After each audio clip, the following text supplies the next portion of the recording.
자, 오늘 일곱 번째 시간은 이제 바울 서신으로 넘어갑니다. 우리 지난주까지 사복음서와 우리 사도행전까지 살펴봤고, 우리 이제 바울 서신으로 넘어가는데, 자, 바울 서신의 위치와 또 서신의 분류로부터 시작하겠습니다. 바울 서신이 모두 다 13권인데, 이 13권의 성경을 네 가지로 분류를 할 수 있습니다. 첫 번째는 일반 서신이 있고, 또 복음 서신, 옥중 서신, 목회 서신, 이렇게 네 가지로 분류할 수 있는데, 자, 우리 일반 서신에 세 가지가 있습니다. 우리 갈라디아서, 데살로니가전서, 데살로니가후서 이 세 가지의 성경을 이제 일반 서신으로 분류를 합니다. 자, 그리고 복음 서신에는 로마서와 고린도전서, 고린도후서 이렇게 세 개의 성경을 이제 복음 서신으로 분류를 하고요. 자, 옥중 서신은 에베소서, 빌립보서, 골로새서, 빌레몬서, 바울이 감옥 속에서 기록한 옥중 서신이 네 개의 성경이 있고, 자, 목회 서신은 디모데전서와 디모데후서, 디도서, 목회자와 목회자에게 목회에 필요한 메시지를 기록하고 있는 것이 세 개의 성경입니다. 그래서 바울 서신이 모두 다 13권의 성경인데, 우리 일반 서신 3권, 복음 서신 3권, 옥중 서신 4권, 목회 서신 3권 이렇게 분류를 할 수 있습니다. 자, 두 번째는 우리 사도행전과 바울 서신 간의 관계가 어떻게 되느냐? 자, 우리 바울의 1차 선교 여행이 우리 AD 50년에서 51년 상간에 이루어집니다. 그리고 2차 선교 여행이 52년부터 54년 상간에 이루어지는데, 요 1차 선교와 2차 선교 중간에 갈라디아서가 기록이 됩니다. 1차 선교여행 갔다 와서 2차 선교여행 가기 전에 우리 갈라디아서가 기록이 되고요. 2차 선교 여행 중에 성경이 기록되는데, 그것이 바로 데살로니가 전서와 데살로니가 후서 이 두 개의 성경은 2차 선교 여행을 하던 가운데 기록된 두 개의 성경이 되겠습니다. 자, 그리고 바울이 이제 3차 세 번째로 선교여행을 가는데, 그게 55년부터 58년 근간에 이루어지는데, 요 3차 선교여행 중에 기록한 성경이 고린도전서와 고린도후서와 로마서 이 세 개의 성경이 기록됩니다. 그래서 1차, 2차, 3차 요 세 번의 선교 가운데 기록된 이 6개의 성경을 바울의 초기 선신이라고 부릅니다. 초기에 기록된 성경 6개가 나오고, 자, 그리고 그 다음에 이제 로마의 이제 감옥에 들어가죠. 감옥에 들어가서 옥중 서신 4개를 쓰는데, 에베소서, 빌립보서, 골로새서, 빌레몬서 요 4개의 성경을 이제 로마의 감옥에 있을 때 기록을 합니다. 자, 그리고 그 이후에 잠깐 우리 풀려나서 이제 4차 선교 여행을 하게 되는데, 요 4차 선교 여행 중에 기록된 성경이 디모데전서와 디도서 이 두 개의 성경이 4차 선교 여행 때 기록하고, 그 후에 다시 잡혀서 이제 순교하게 되는데, 순교하기 직전에 쓴 편지가 바로 디모데후서가 되겠습니다. 자, 그래서 오늘은 우리 1차, 2차, 3차 선교에서 기록되었던 바울의 초기 서신설에 대해서 함께 좀 살펴보겠습니다. 자, 첫 번째가 갈라디아서입니다. 갈라디아서. 학자들에 따라서 조금 의견이 달라요. 어떤 학자는 이 갈라디아서가 우리 1차 선교 여행 끝나고 바로 요때 기록되었다 하는 사람도 있고, 또 어떤 사람은 갈라디아서가 나중에 기록되었다 이렇게 또 주장하는 사람이 있는데, 제가 봤을 때는 갈라디아서가 바로 요때 기록되어 있습니다. 1차 선교와 2차 선교 여행 중간에 기록되어 있는데, 자, 갈라디아서의 수신자는 갈라디아 지방에 있는 여러 교회입니다. 갈라디아라고 하는 것은 지역 이름, 도시 이름이 아니고 하나의 지역 이름입니다. 그래서 그 갈라디아 지역에 있는 여러 교회에 보낸 편지가 바로 갈라디아서입니다. 자, 갈라디아서 1장 1절이 시작. 하나님 아버지로 말미암아 사도된 바울은 함께 있는 모든 형제와 더불어 갈라디아 여러 교회들에게 이렇게 말하죠. 갈라디아는 여러 지역이 있기 때문에 그 지역 안에 있는 여러 교회에 보낸 편지가 바로 이 갈라디아서가 되겠습니다. 자, 지도를 보시면 이스라엘이 여기에 있고, 그 위에 이제 그 위에 수리아 지역이 있죠. 수리아 지역이 있고, 이스라엘 남쪽에는 애굽 지역이 있습니다. 그리고 이제 섬이 구브로 섬입니다. 구브로, 지금 키프로스 섬이고, 자, 그 위에 길리기아가 있습니다. 바울의 고향이었던 길리기아가 있고, 그 옆에 반빌리라고 하는 지역입니다. 요거는 도시 이름이 아니고 지역 이름입니다. 한 가지 지역 이름인데, 그 옆에 가면 우리가 소위 말하는 소아시아 지방이 있고, 저 북쪽에 가면 비두니아가 있고, 지금 이제 터키 지역의 중앙부가 갈라디아 지역입니다. 갈라디아 지역. 여기에 이제 있는 여러 교회에 편지를 보낸 것이 바로 갈라디아서가 되겠습니다. 자, 기록 연대는 AD 51년경. 그래서 바울이 1차 선교여행 다 끝나고 나서 다시 출발지였던 수리아 안디옥으로 돌아와서 그곳에서 기록을 합니다. 자, 여기에 배경들이 있는데, 첫 번째는 할례에 대한 교리적인 논쟁이 있었습니다. 할례에 대한 교리적인 논쟁. 이게 뭐냐면은 할례를 받아야 구원을 받느냐, 여기에 대한 논쟁이 아직까지 정리가 안 되어 있었다는 것입니다. 자, 사도행전 15장 1절입니다. 시작. 어떤 사람들이 유대로부터 내려와서 형제들을 가르치되 너희가 모세의 법대로 할례를 받지 아니하면 능히 구원을 받지 못하리라. 예, 유대로부터 내려와서 형제를 가르치는 사람들이었으니까 그냥 평신도들이 아니라 교회의 리더십 위치에 있었던 사람들이었던 것입니다. 근데 이 사람들도 뭐라고 말했냐? 할례 안 받으면 구원 못 받는다. 이렇게 계속해서 가르쳤다는 것입니다. 그래서 아직까지 이때까지만 해도 진짜 예수만 믿으면 구원을 받을 수 있는지, 아니면 예수 믿는 것과 더불어서 할례도 받아야 구원을 받을 수 있는지, 이런 교리에 대한 정리가 안 되어 있었던 때가 바로 이 시절입니다. 자, 두 번째는 율법에 대한 베드로의 외식이 있었습니다. 베드로. 베드로 예수님의 수제자였을 뿐만 아니라 이 당시에 많은 교회들에게 리더십을 미치고 있었던 사람이었는데도 불구하고 율법에 대한 이해가 부족했다는 것이죠. 자, 갈라디아서 2장 12절 13절 시작. 야고보에서 온 어떤 이들이 이르기 전에 게바가 이방인과 함께 먹다가 그들이 오매 그가 할례자들을 두려워하여 떠나 물러가매 남은 유대인들도 그와 같이 외식함으로 바나바도 그들의 외식에 유혹되었느니라. 자, 성경에 보면 게바가 나오는데 이 게바가 베드로죠, 베드로. 베드로와 이방인들하고 밥을 먹고 있었습니다. 원래 율법적으로는 이방인들과 밥을 먹을 수가 없죠. 그런데 밥을 먹고 있는데 유대인들이 왔다는 것입니다. 그러니까 이 베드로의 마음속에 내가 이방인들과 밥을 먹고 있으니까 저 유대인들이 나를 비난하지 않을까 이런 마음이 생겨서 그 자리를 피하고 말았다는 것입니다.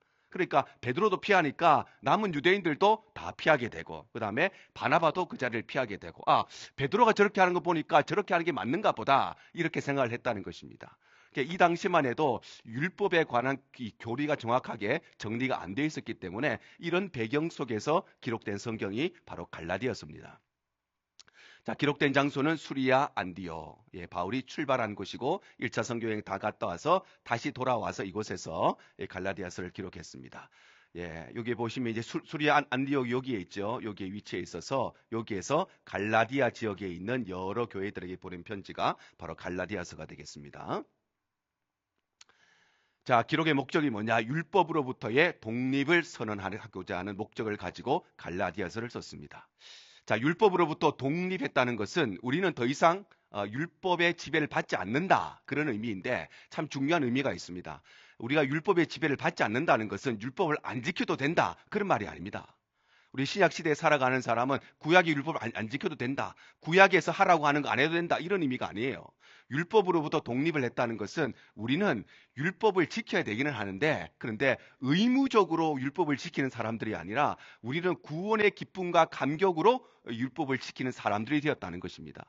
구약 성경의 구약 시절에 살아가는 사람들은 안식일을 지키는 거, 헌금하는 거, 뭐 이런 것들이 안 하면 안 되는 의무적으로 그 일을 해야 됐는데 우리가 율법으로부터 독립했다는 것은 그거 안 해도 된다 그런 말이 아니라 우리도 그 일을 하는데 우리는 더 이상 의무적으로 하는 사람이 아니라 우리는 기쁨과 감사함과 즐거움으로 그 일을 하는 사람들이다 이런 의미입니다. 그래서 오늘날 또 어떤 사람은 우리는 더 이상 구약에서 하라고 하는 건 안 해도 된다. 이런 소리 하는 사람이 있습니다. 다 틀린 소리입니다.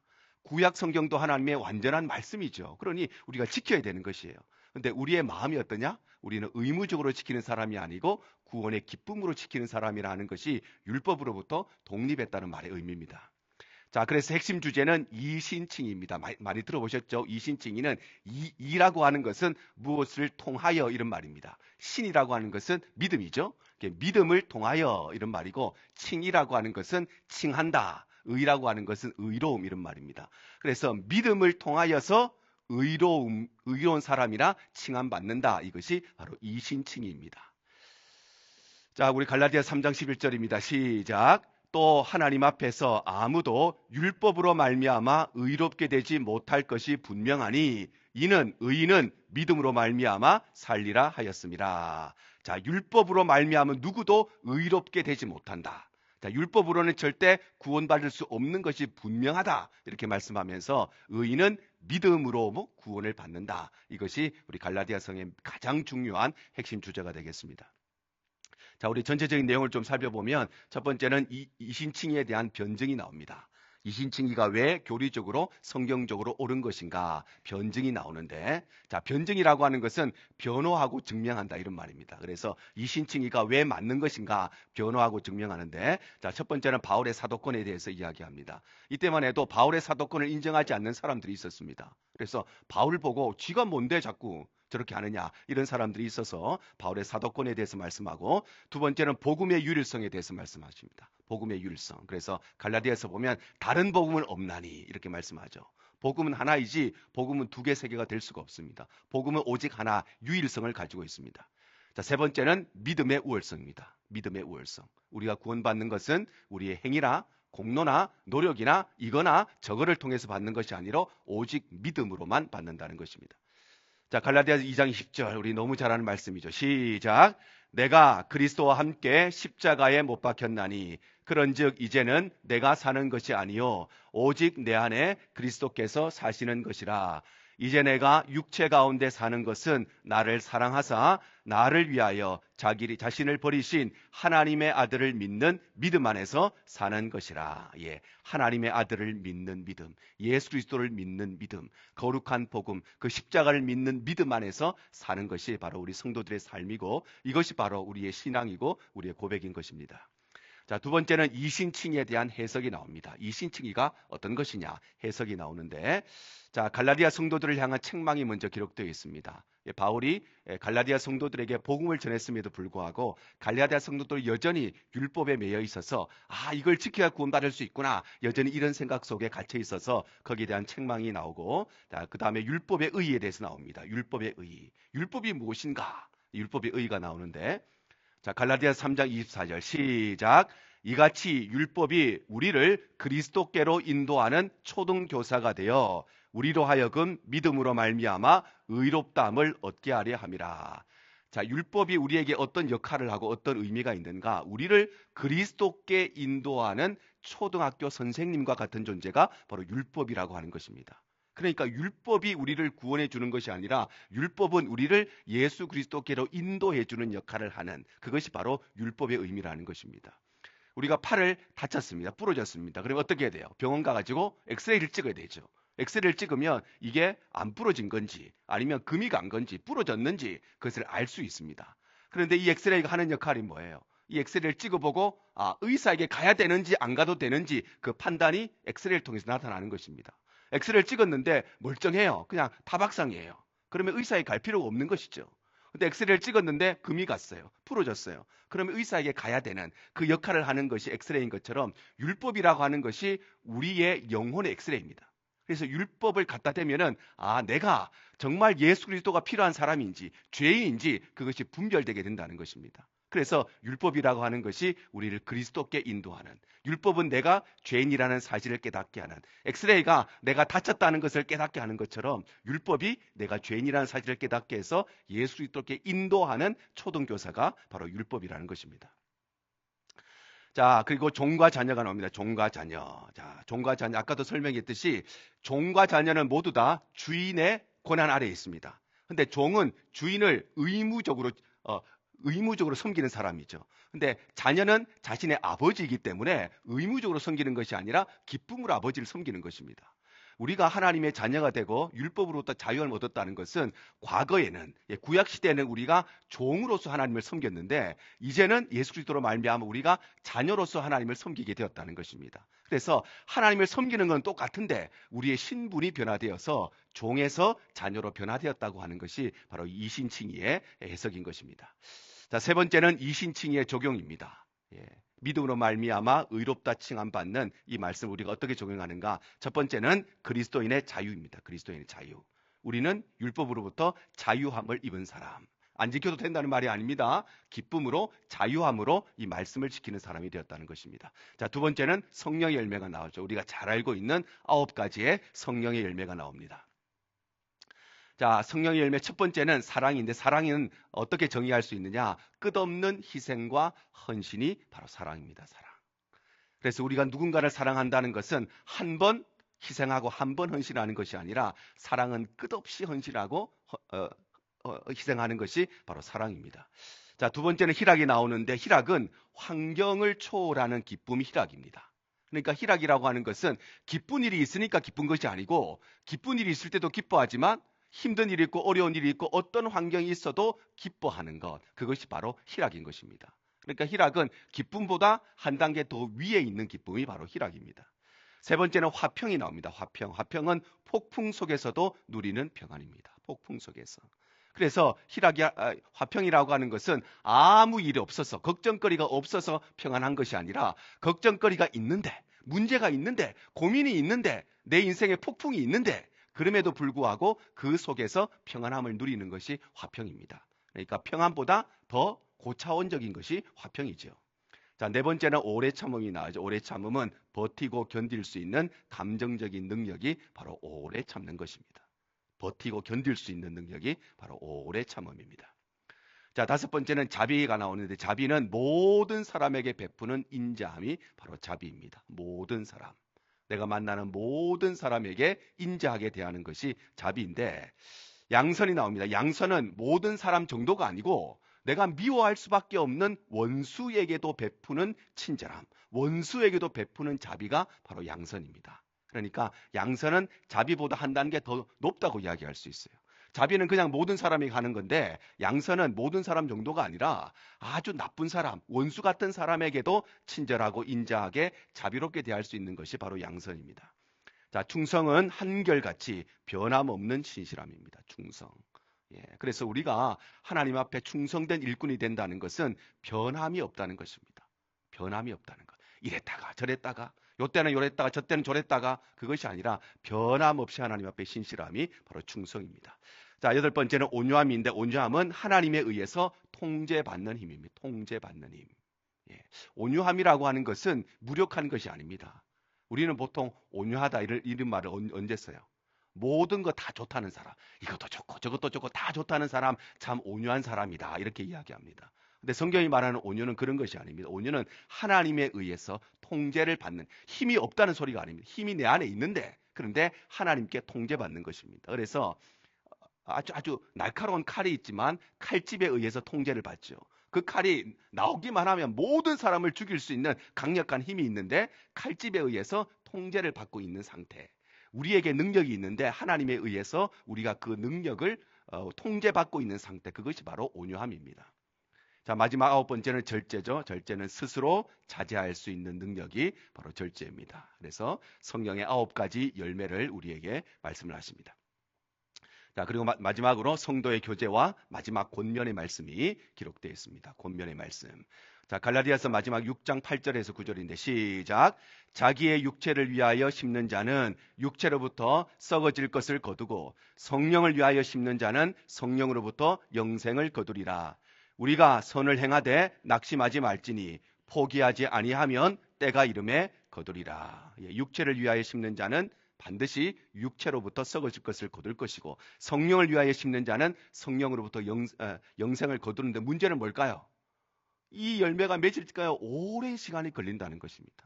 그러니까 성령을 위하여 심었는데 열매가 맺으려고 하니까 시간이 많이 걸리니까 내가 이걸 올바로 심었는지, 내가 똑바로 심었는지, 내가 잘하고 있는지 이것이 확인되기까지는 오랜 시간이 필요하다는 것입니다. 그래서 선을 행하되 낙심하지 말지니 포기하지 아니하면 때가 이름에 반드시 거둘 것이라고 말씀하시는 것입니다.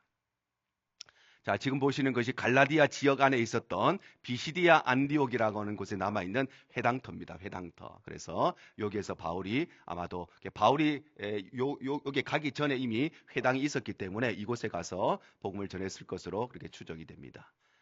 예, 요거는 루스라에 있는 동굴 교회입니다. 동굴. 소위 말해 카타콤의 일종이죠. 로마 황제의 핍박을 받으면서 사람들이 이제 지상 위에서 예배를 못 드리고 이제 지하로 전부 다 숨어 들어가는데 이제 돌을 파가지고 저 안에서 이제 카타콤처럼 그렇게 예배를 드렸습니다.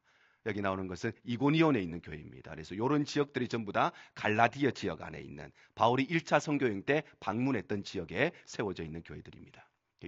요런 교회들이 갈라디아서의 수신자가 되는 것이죠. 자, 두 번째는 데살로니가 전서입니다. 데살로니가 전서. 자, 데살로니가 전서를 받는 사람은 데살로니가 교회겠죠. 예, 데살로니가 교회가 이 편지를 받는 수신자들입니다. 자, 데살로니가 전서 1장 1절입니다. 자, 시작.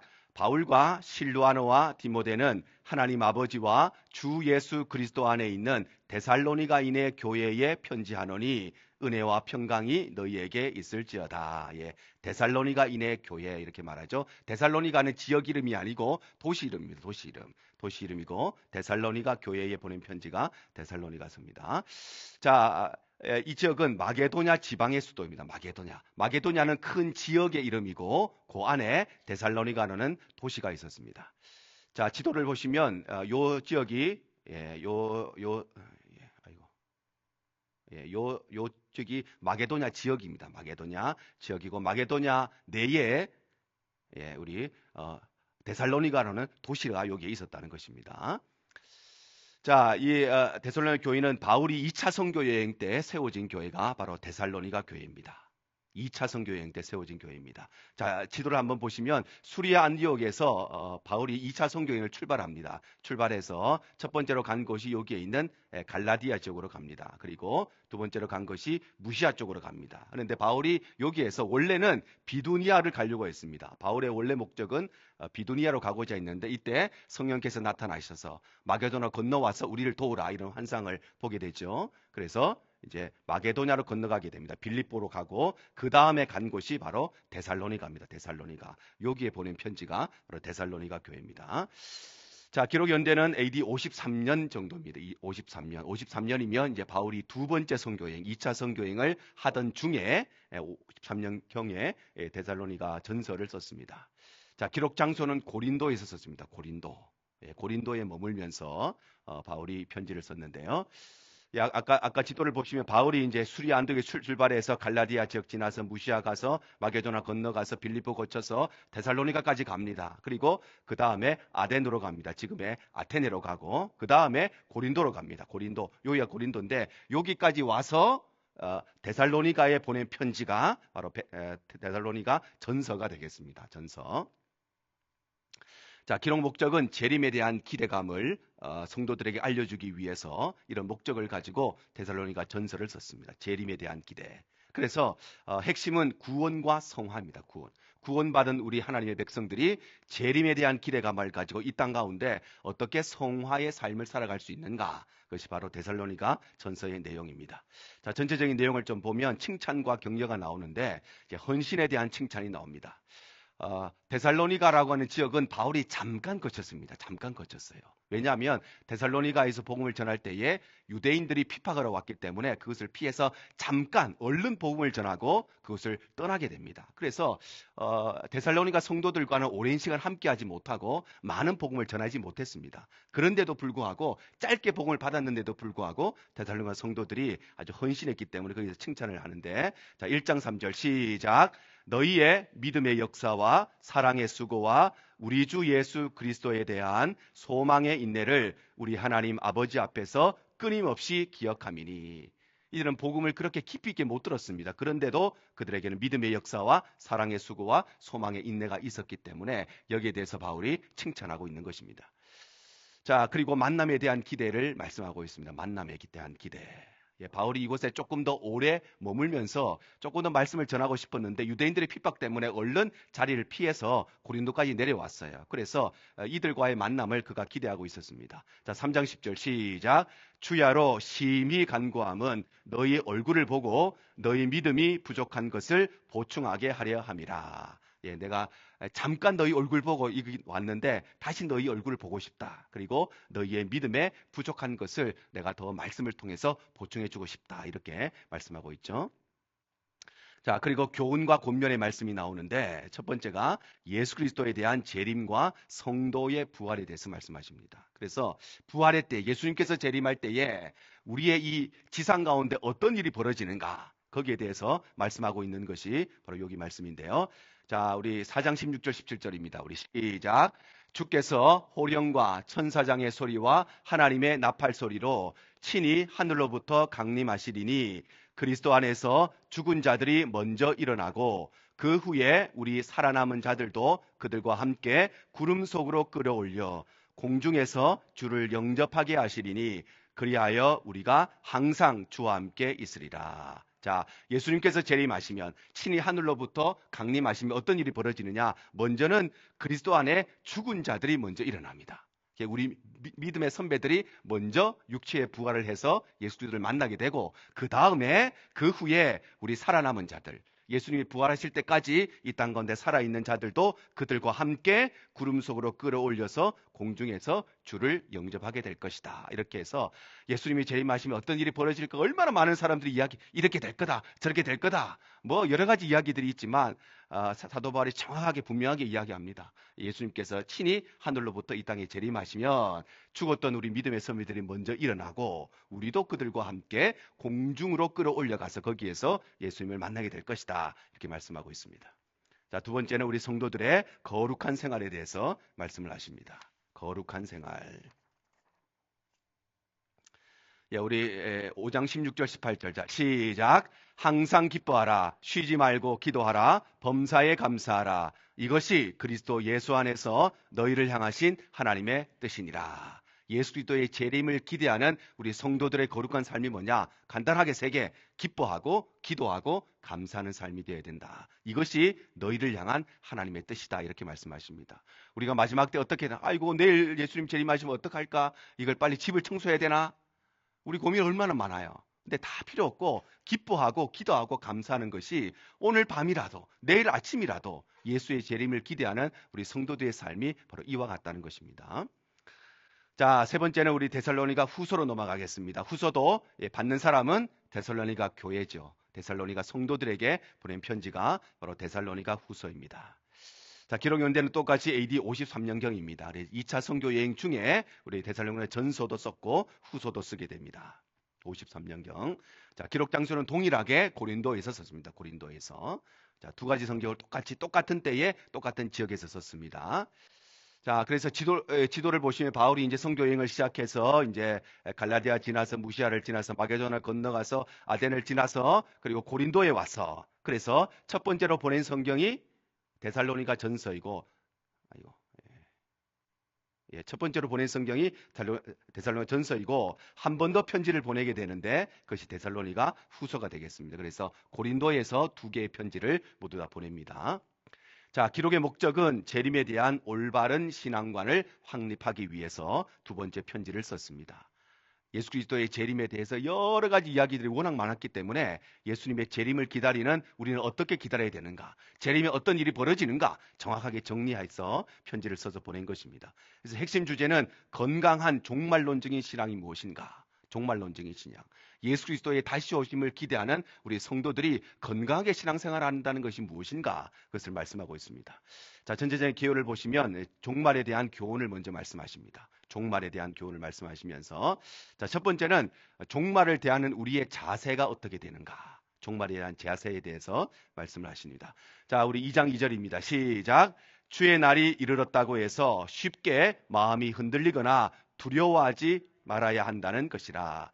예수님의 재림이 가까이 옵니다. 그런데 우리가 어떤 마음을 가져야 되는가? 그렇다고 해서 마음이 흔들리거나 두려워하지 말아야 된다. 이렇게 말씀을 하십니다. 자, 두 번째는 종말의 현상이 나타납니다. 종말에. 자, 예수님께서 다시 오실 그 종말이 가까우면 우리의 삶 가운데 어떤 일들이 벌어지는가? 어떤 현상들이 일어나는가? 자, 2장 8절에서 10절 시작. 그때에 불법한 자가 나타나리니 악한 자의 나타남은 사탄의 활동을 따라 모든 능력과 표적과 거짓 기적과 불의의 모든 속임으로 멸망하는 자들에게 있으리니 이는 그들이 진리의 사랑을 받지 아니하여 구원함을 받지 못하리라. 종말의 때가 되면 어떤 일이 벌어지느냐? 불법한 자가 나타난다는 것입니다. 불법한 자. 불법은 아니라 여러 종류가 있겠죠. 어떤 사람은 능력을 행하기도 하고 표적을 베풀기도 하고 기적을 행하기도 하고 모든 속임을 하는 사람들. 이 불법한 자가 마귀는 아닙니다. 마귀는 아닌데 마귀가 불법한 자를 통해서 역사하시는 것입니다. 교회 안에도 마찬가지입니다. 교회에 뭐 문제를 일으키고 어렵게 하는 사람, 그 사람이 마귀가 아니라 마귀가 그 사람을 통해서 역사하게 되어 있습니다. 그래서 마지막 때가 되면 능력이 나타나요. 표적이 나타나요. 기적들이 나타나요. 그런데 그것이 하나님께서 하시는 기적이냐 아니면 마귀가 행하는 기적이냐, 거기에 대한 분별력이 우리 가운데 필요한 것입니다. 요즘 유튜브 같은 데 보세요. 막 기도하니까 막 쓰러지는 사람, 기도하니까 뭐 일어나는 사람, 별의별 거 다 있습니다. 근데 그게 하나님이 하시는 거냐? 거기에 대한 분별력이 있어야 돼요. 성경에 분명히 말씀하십니다. 마지막 때가 되면 능력도 있고 표적도 있고 기적도 나타나고 나타난다 그래요. 기적이 없다는 것이 아니에요. 마귀도 그런 일을 하는데, 그런데 이 모든 일은 불법한 자를 통해서 이루어지는 것입니다. 그래서 우리에게는 이것을 분별할 수 있는 은혜가 필요하고 능력이 필요한데, 그것이 어디에서 나오느냐? 말씀에서 나오는 것입니다. 말씀에서 그것을 분별할 수 있는 은혜가 있기 때문에, 그래서 우리가 말씀을 읽어야 되고 말씀을 배워야 되는 것입니다. 자, 두 번째는 재림을 기다리는 우리 그리스도인들.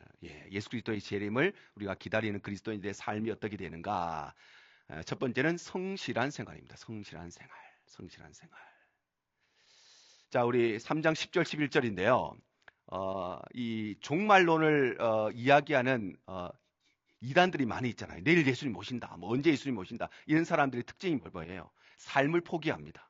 뭐 예수님 곧 오시는데 내가 열심히 지금 뭐 돈 벌어가지고 집 살 필요가 뭐 있나? 곧 오시는데. 근데 성실하지 않아요. 근데 성경은 그렇게 말씀하시지 않습니다. 자, 같이 시작. 우리가 너희와 함께 있을 때에도 너희에게 명하기를 누구든지 일하기 싫어하거든 먹지도 말게 하라 하였더니 우리가 들은즉 너희 가운데 게으르게 행하여 도무지 일하지 아니하고 일을 만들기만 하는 자들이 있다 하니. 우리가 들은즉 너희 가운데 어떤 사람이 있느냐? 게으르게 행해서 도무지 일하지 않는 사람들이 있었다는. 이 사람들 어떤 사람들이냐 하면은 그냥 게을러서 일하기 싫은 사람이 아니고 내일 주님 오시면 끝인데 뭐 우리가 굳이 열심히 일해야 되나? 예수님 이제 곧 오실 건데 뭐 열심히 우리가 땀 흘려 수고할 필요 있나? 그냥 이 땅에 적당히 살다가 예수님 재림 오면 천국 가서 살 건데 뭐 이런 잘못된 교리 가운데 빠져서 게으름에 빠진 사람들이 있었다는 것입니다. 그래서 누구든지 일하기도 싫어하거든 먹지도 말게 하라. 이 말은 일 안 하면 밥 주지 마라. 뭐 그런 의미가 아니라 여기서 말하는 것은 잘못된 재림관에 빠져서 곧 오실 건데 뭐 우리도 신앙생활 하다 보면 그런 사람들이 있어요. 뭐 이런 이야기 하다 보면 아이고 뭐 그건 뭐 예수님 오시면 끝인데 뭐 물론 맞아요. 그 말 맞아요. 그런데 그런 신앙을 가지고 불성실한 삶을 살아가는 게 문제인 것입니다. 우리가 내일 예수님이 와도 오늘 우리에게 주어진 우리의 삶을 성실하게 살아가는 것이 우리 성도들의 올바른 신앙입니다. 혹시라도 그런 일은 없지만 혹시라도 예수님이 언제 온다는 것을 우리가 안다고 할지라도 그때까지 최선을 다해서 성실하게 사는 것이 성경이 우리에게 가르치는 것이지, 예수님 이때 오니까 너희가 알아서 해라. 집 팔고 차 팔아가지고 그때까지 아무 일도 안 하고 편안하게 이 땅에 살다가 그냥 천국 가겠다. 올바른 신앙이 아니라는 것입니다. 자, 두 번째는 이제 신앙적인 권면을 하고 있습니다. 신앙적인 권면을 통해서 우리 성경을 마무리를 하고 있습니다. 자, 우리 3장 16절입니다. 시작. 누가 이 편지에 한 우리 말을 순종하지 아니하거든 이 사람을 지목하여 사귀지 말고 그로 하여금 부끄럽게 하라. 이 편지에 한 우리 말을 순종하지 않는 사람, 하나님 말씀에 순종하지 않는 사람을 말하죠. 사귀지 말라고 말씀하십니다. 자, 여기 보시는 것이 데살로니가 있는 유적에 남아 있는 교회입니다. 그 당시에 세워진 교회가 아니고 그 후에 이제 세워진 데살로니가에 있는 교회의 모습이고요. 실내의 모습입니다. 아마 정교회에서 관리하는 것으로 알고 있어서 굉장히 또 화려한 모습을 가지고 있습니다. 자, 고린도전서로 넘어가겠습니다. 고린도전서. 자, 고린도전서를 받는 사람은 고린도 교회겠죠. 고린도 교회에 보낸 편지가 바로 고린도전서와 후서입니다. 자, 고린도라고는 도시는 아가야 지방의 수도입니다. 아가야 지방, 아가야 지방이 어디냐 하면 지도를 보시면 지금의 이제 그리스 지역입니다. 그리스 지역이 여기가 아가야고 여기가 고린도입니다. 고린도. 여기에 있는 교회에 보낸 편지가 고린도 전후서입니다. 자, 고린도 교회는 바울이 2차 선교 여행 때 세워진 교회입니다. 2차 선교 여행. 2차 선교 여행. 자, 지도를 보시면 바울이 수리 안디옥에서 2차 선경을 출발해서 갈라디아 지역으로 가서 무시아로 가서 이제 마게도냐로 건너가서 빌립보와 데살로니가를 거쳐서 아테네를 거쳐서 그리고 고린도에 갑니다. 고린도. 이때에 세워진 교회가 바로 고린도 교회가 되겠습니다. 자, 기록 연대는 AD 56년경입니다. 56년. 56년은 바울이 세 번째 선교, 3차 선교 여행 중에 바울이 고린도 전서에 편지를 보냅니다. 56년경입니다. 그리고 기록 장소는 에베소입니다. 에베소. 자, 지도 한번 보시면, 자, 3차 선교여행은 어떻게 이루어지느냐? 수리안독에서 출발해서, 그 다음에 갈라디아 지역으로 가고, 그 다음에 간 지역이 에베소입니다. 에베소. 여기에서 편지를 써서 고린도에 있는 교회에 보낸 편지가 바로 고린도 전서가 되겠습니다. 3차 선교여행입니다. 자, 예, 기록 목적이 뭐냐? 기록 목적은 교회 내의 분쟁과 다양한 문제들에 대해서 교훈을 주기 위해서 고린도 전서를 썼습니다. 고린도 교회 안에는 문제가 많았습니다. 문제가 많았어요. 어떤 문제가 있었냐? 음행하는 문제가 있었고, 성도들 간에 서로 소송 걸어가지고 싸우는 문제가 있었고, 그리고 바울의 사도권을 인정하지 않는 문제가 있었고, 고린도 교회 안에는 파벌의 문제가 있었습니다. 바울파가 있었고, 그 다음에 그리스도파가 있고, 또 베드로파가 있고, 교회 안에 파벌이 이런 여러 가지 교회 안의 문제들에 대해서 이렇게 해야 된다라고 해서 보낸 편지가 바로 고린도 전서가 되겠습니다. 자, 우리 1장 11절입니다. 시작.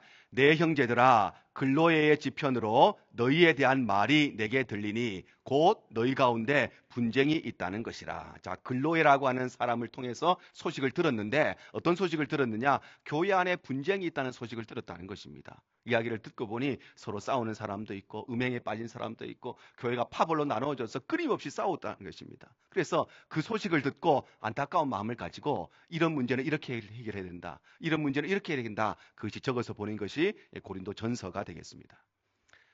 자, 그래서 핵심 주제는 신앙의 원리입니다. 신앙의 원리. 우리가 전반적인 부분에서 신앙생활의 기본적인 원리가 무엇인가 그것을 말씀하고 있습니다.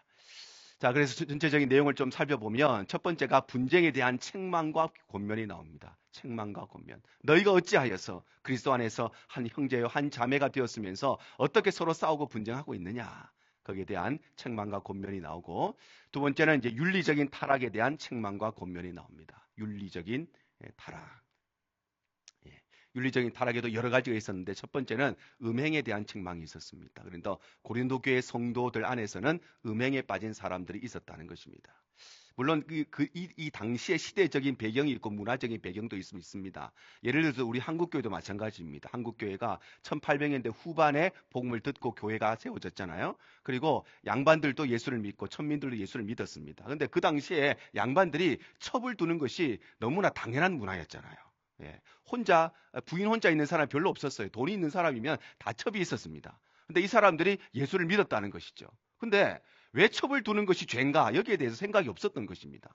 그런 문화적인 배경도 있지만 바로 이 고린도에서도 음행에 대한 이런 일들도 여러 명의 아내를 두는 사람, 그리고 성적인 문란함이 교회 안에 있었다는 것입니다. 그래서 음행에 대해서 책망을 하시는 것입니다. 자, 5장 1절입니다. 시작. 너희 중에 심지어 음행이 있다함을 들으니 그런 음행은 이방인 중에서도 없는 것이라. 고린도 교회 성도들 안에 음행이 있었는데 어떤 사람까지 있었느냐? 아버지의 첩하고 같이 사는 아들도 있었습니다. 이방인들도 범하지 않는 죄악들을 고린도 교회 성도 안에 예수를 믿는다고 하는데, 성도라고 하는데, 하나님의 자녀라고 하는데, 그런데도 불구하고 이방인들도 저지르지 않는 성적인 죄악을 저지르는 사람들이 고린도 교회 안에도 있었다는 것입니다. 자, 두 번째는 성도 간의 송사에 관한 책망입니다. 송사에 관해서. 성도 간의 갈등이 일어났습니다. 그러니까 싸우다 어떻게 됐느냐? 사회법정에다 고소하는 것이죠. 그래서 사회법정에서 끊임없이 다투는 그런 일들도 고린도 교회 안에 있었다는 것입니다. 자, 그리고 세 번째는 교회의 다양한 질문들. 교회 안에는 많은 문제들이 있잖아요. 이런 문제, 저런 문제. 이 여러 가지 문제들에 대해서 바울이 이제 답변을 주는데, 첫 번째는 결혼과 독신과 이혼과 재혼에 대한 교훈을 줍니다. 결혼은 어떤 기준에서 이루어져야 되는지, 독신은 어떤 기준인가, 이혼은 재혼은 어떤 기준에서 이루어져야 되는가, 여기에 대해서 말씀을 하십니다. 자, 두 번째는 우상의 제물에 대한 교훈을 주십니다. 우상의 제물. 우상에 대한 제물, 우리 한국식으로 말하면 제사상에 올라간 음식을 먹어도 되느냐 안 되느냐, 여기에 대해서 교훈을 하시는데, 자, 8장 9절, 자, 시작. 그런즉 너희의 자유가 믿음이 약한 자들에게 걸려 넘어지게 하는 것이 되지 않도록 조심하라. 자, 성경에 보면 믿음이 약한 자에게 걸려 넘어지지 않도록 조심하라, 이렇게 말씀하십니다. 이 말은 뭐냐면 우상의 제물을 우리가 먹어도 될까요, 안 될까요? 될까요, 안 될까요? 먹어도 됩니다. 우리는 자유함을 얻은 사람이기 때문에 상관없어요. 먹어도 됩니다. 그런데 교회 안에는 저거 먹어도 되나 안 되나 믿음이 약한 사람이 있다는 것입니다. 그러니까 그 사람들의 믿음이 넘어지지 않도록 조심하라는 것입니다. 먹어도 되는데, 원천적으로는 먹어도 되는데 그런 사람들이 있으면 안 먹고 절제하라는 것입니다. 그 꼭 안 먹어도 되니까. 그것 때문에 믿음이 쓰러지는 사람이 있으니까 꼭 그렇게 하지 말라는 것입니다. 그리고 오늘날 뭐 술 문제, 담배 문제 다 같죠. 우리가 술 먹는다고 천국 못 가느냐? 그렇지 않잖아요. 담배 핀다고 구원 못 받습니까? 그렇지 않아요. 근데 교회 안에 믿음이 연약한 사람들이 있기 때문에, 그래서 우리가 그거 한다고 구원 못 받고 이런 문제는 아니지만 그것을 위해서 우리가 절제해야 되고 내 신앙을 위해서도 절제해야 되는 것처럼 우상의 재물 우리가 먹을 수 있습니다. 예, 제사상에 올라간 거 먹을 수 있습니다. 우리는 자유함을 얻었습니다. 그런데 그것 때문에 믿음이 쓰러지는 사람이 있으면 그것을 먹지 말고 절제하라는 것입니다. 그것이 성경이 우리에게 말씀하시는 것입니다. 자, 세 번째는 은사에 관한 교훈을 말씀하십니다. 은사에 관한. 하나님이 우리에게 주신 은사들을, 어떤 은사들이 있는가, 또 이 은사들을 어떻게 사용해야 되는가. 그럼 성경에는요, 은혜가 나오고 은사가 나오죠. 은혜는 모든 사람에게 주시는 것입니다. 그리고 똑같이 주시는 것입니다. 우리 모두가 똑같은 구원을 받습니다. 그런데 은사라고 하는 것은 모든 사람에게 각기 다르게 주시는 것이 은사입니다. 그래서요, 이 은혜라고 하는 것은 없어지지 않습니다. 우리가 받은 구원의 은혜는 사라지지 않습니다. 취소되지 않습니다. 그런데 은사는 취소될 수 있어요. 그래서 여러분이 하나님께로부터 어떤 받은 은사가 있으면 그것을 사용하셔야 됩니다. 방언의 은사 받은 사람이 있죠. 내가 방언의 은사 받았는데 기도를 안 했어요. 방언의 은사를 하나님이 거두어 가십니다. 사용하시지 않으면요. 여러분이 사랑의 은사를 받았습니다. 이 사랑의 은사대로 여러분이 그것을 베풀지 않으면 하나님이 그 사랑의 은사를 거두어 가십니다. 그것이 은사예요. 다른 은사들도 마찬가지입니다. 은사는 은혜와 다르기 때문에, 은혜는 한 번 주면 완벽하고 더 이상 사라지지 않고 더 이상 취소되지 않습니다. 근데 은사는 각자 다른 은사를 주시고 우리가 그것을 사용하지 않으면 하나님 때로는 거두어 가세요. 그래서 우리가 받은 은사대로 최선을 다해서 그것을 통해서 우리가 사역해야 되는 것입니다. 자, 고린도 후서로 넘어갑니다. 고린도 후서. 고린도 후서의 수신자도 고린도 교회겠죠. 고린도 교회에 보낸 두 편지가 고린도 전서 후서 두 개입니다. 자, 기록 연대는 AD 56년 3차 선교 여행 중에 고린도 전서를 보내고 얼마 후에 고린도 후서를 보내게 됩니다. 자, 기록 장소는 마게도냐에서 보냅니다. 마게도냐. 자, 고린도 전서는 에베소에 있을 때 보냈고 후서는 마게도냐로 가서 보내게 됩니다. 자, 아까 지도를 보시면 이제 바울이 3차 선교에 출발해서 갈라디아 거쳐서 에베소까지 왔습니다. 에베소에서 첫 번째로 고린도 교회에 보낸 편지가 이제 고린도 전서가 됩니다. 전서를 보내고, 자, 그 다음에 바울은 어디로 가느냐? 마게도냐로 갑니다. 마게도냐 가서 거기에서 두 번째 편지를 보냈는데 이것이 바로 고린도 후서가 되겠습니다. 두 개의 편지를 보냅니다. 자, 기록 목적은요, 회복된 고린도 교회에 대한 감사와 사도직의 권위를 확립하기 위해서입니다. 회복된 고린도 교회에 대한 감사와 사도직의 권위 확립. 자, 고린도 전서를 쓴 이유가 뭐라고요? 고린도 교회 안에 있는 여러 가지 문제들에 대해서 해결할 수 있는 방법들을 제시해 줍니다. 음행에 대해서, 송사에 대해서, 파벌 문제에 대해서 이렇게 해라. 이거 편지를 보낸 것이 고린도 전서입니다. 그리고 그 편지를 받고 이제 고린도 교회가 안정이 되고 일들이 정리가 된 것입니다. 그래서 거기에 대해서 감사하는 마음으로, 고린도 교회가 다시 회복된 것에 대해서 감사하는 마음으로 두 번째 편지를 쓴 것이 바로 고린도 후서가 되는 것입니다. 자, 그래서 핵심 주제는 사도직에 관한 변호가 매우 중요한 핵심으로 나와 있습니다. 자, 바울이 고린도 전서를 써서 고린도 교회에 보냈습니다. 그리고 고린도 교회 성도들 가운데서는 바울 선생이 이렇게 이야기하니까 우리가 이렇게 해야 되겠구나 라고 생각하는 사람도 있지만, 또 어떤 사람은 어떻게 생각했을까요? 쥐가 뭔데? 쥐가 우리한테 왜 이래라 저래라 하느냐, 이런 사람도 있었다는 것입니다. 그래서 바울의 사도권을 인정하지 않는 사람, 바울이 하나님께서 세우신 주의 종이라는 것을 인정하지 않는 고린도 교회 안에 성도들이 있었다는 것입니다. 그래서 거기에 대해서 자신의 사도직에 대해서 변호하는 것이 우리 고린도 후서입니다. 자, 우리 내용을 전체적으로 좀 살펴보면, 첫 번째는 바울의 목회 철학과 고린도 교회를 향한 격려의 말씀이 기록되어 있습니다. 그래서 여러 가지 이런 문제 저런 문제, 교회가 얼마나 시끄러웠겠습니까?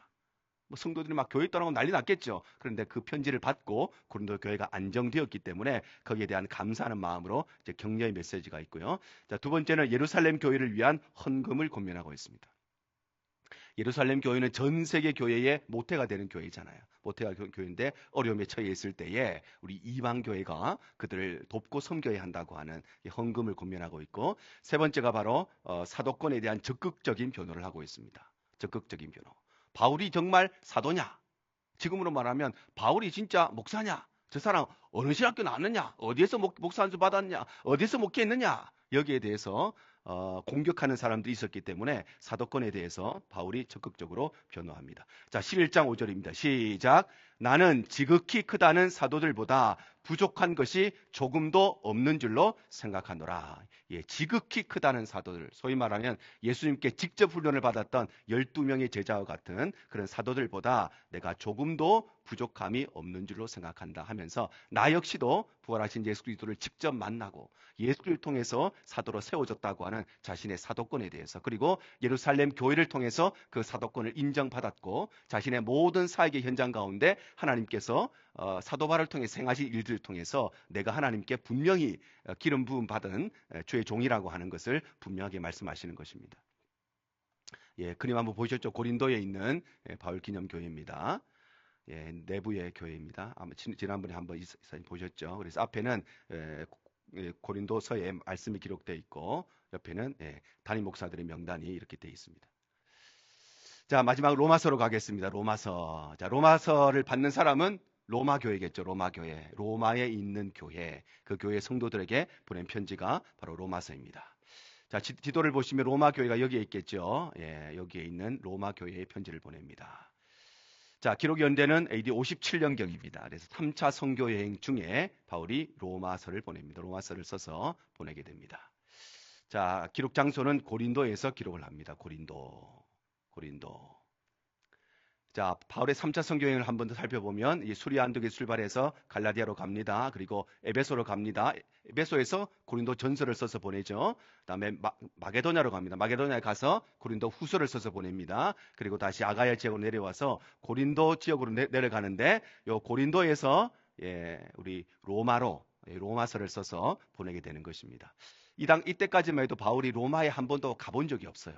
제일 멀리 간 것이 여기 고린도가 제일 멀리 온 것입니다. 그런데 로마에도 교회가 세워져 있다는 것을 듣게 되고 로마 성도들에게 편지를 보낸 것이 바로 로마 교회입니다.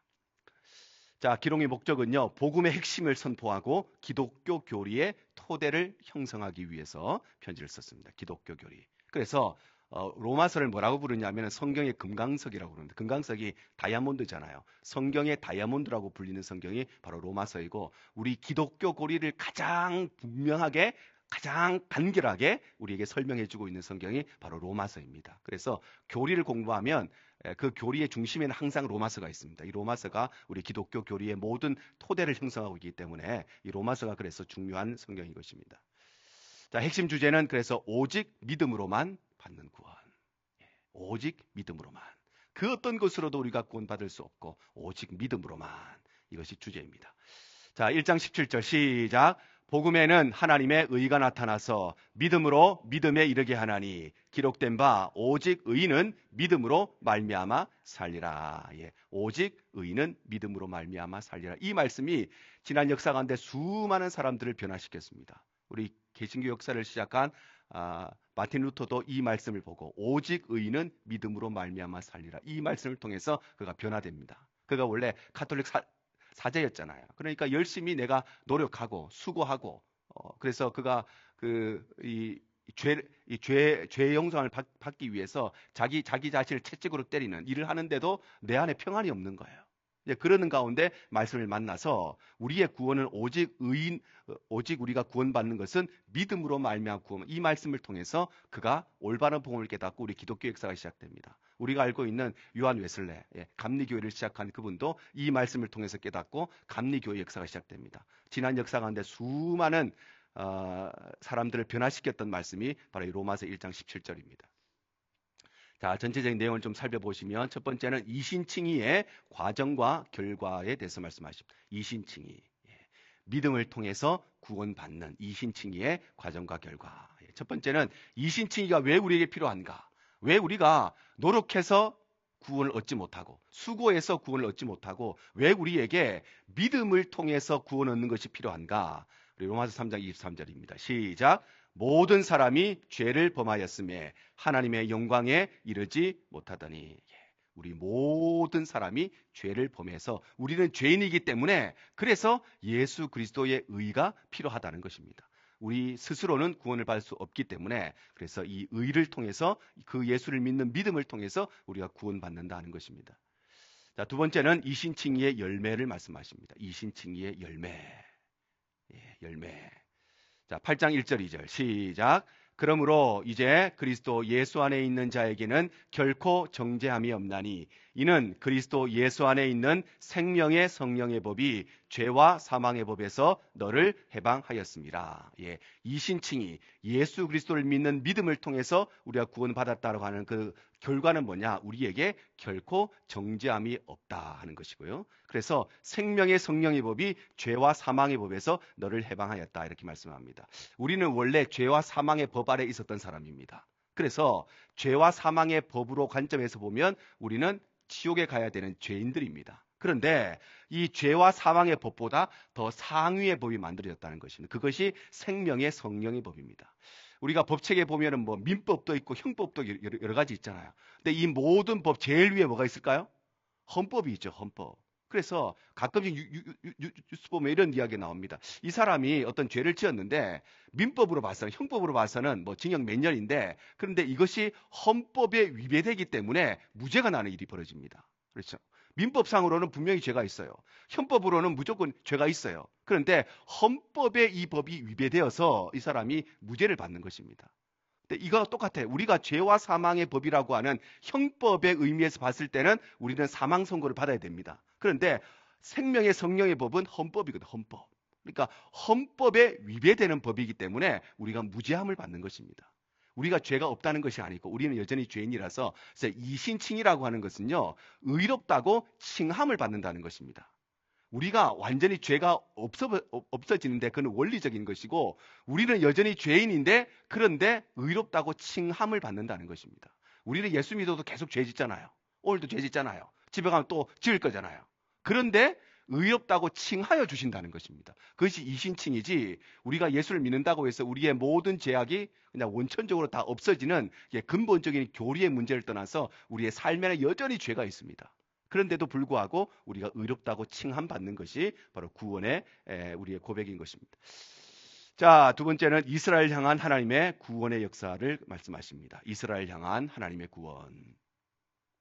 그리고 구원받은 성도의 삶에 대해서, 구원받은 우리가 어떻게 살아가게 되는가. 자, 첫 번째는 그리스도인의 의무에 대해서 말씀하십니다. 우리가 구원받았다면 우리가 어떤 삶을 살아야 되는가. 우리 로마서 12장 1절 2절. 자, 시작. 그러므로 형제들아, 내가 하나님의 모든 자비하심으로 너희를 권하노니 너희 몸을 하나님이 기뻐하시는 거룩한 산 제물로 드리라. 이는 너희가 드릴 영적 예배니라. 너희는 이 세대를 본받지 말고 오직 마음을 새롭게 함으로 변화를 받아 하나님의 선하시고 기뻐하시고 온전하신 뜻이 무엇인지 분별하도록 하라. 예, 이 말씀은 우리 성도들의 의무에 대해서 말씀하시면 이 말씀을 하십니다. 자, 너희 몸을 하나님이 기뻐하시는 거룩한 산제물로 드리라. 예배드리라는 것이죠. 예배는 우리 성도들에게 주어진 의무라는 것입니다. 의무. 이 세대를 본받지 않는 것, 우리가 이 땅 가운데 거룩한 삶을 살아가는 것, 의무라는 것입니다. 해도 되고 안 해도 되고, 우리는 구원받았으니까 뭐 죄지어도 이제 천국 가니까 뭐 대충 알아서 뭐 그렇게 산다, 그런 것이 아니고, 우리는 이 세대를 본받지 않는 거룩하고 정결한 삶을 살아가는 게 우리 성도들에게 주어진 의무라는 것입니다. 자, 마지막은 그리스도인의 자유함에 대해서. 그럼에도 불구하고 우리는 율법으로부터 자유함을 받은 사람, 이 땅의 것에 매이지 않고 예수 그리스도를 통해서 구원 얻었기 때문에 우리가 신앙생활하고 하나님을 섬기고 교회의 의무, 그리스도인의 의무를 행하는 모든 것들이 어쩔 수 없이 하는 사람들이 아니라, 우리는 구원의 기쁨과 감격을 통해서 감사함으로 예배드리고 감사함으로 살아가고 감사함으로 우리의 모든 삶의 일들을 행하는 것이 바로 우리 그리스도인의 자유함이라고 말씀하시는 것입니다. 자, 오늘 우리가 함께 말씀을 나누면서 우리가 계속해서 우리 바울 서신 이제 다음 주까지 하고 이제 세 번의 시간이 남았는데, 우리가 말씀을 한번 전체적으로 배우는 것이 참 중요합니다. 전체 신약과 구약의 그림을 가지고 우리가 말씀을 보는 것이 중요하기 때문에 여러분 계속해서 이 자리에 잊지 마시고 함께 은혜 받으시기를 바랍니다. 내 도움이 되시고 주님만 내 빛이 되시는 주님만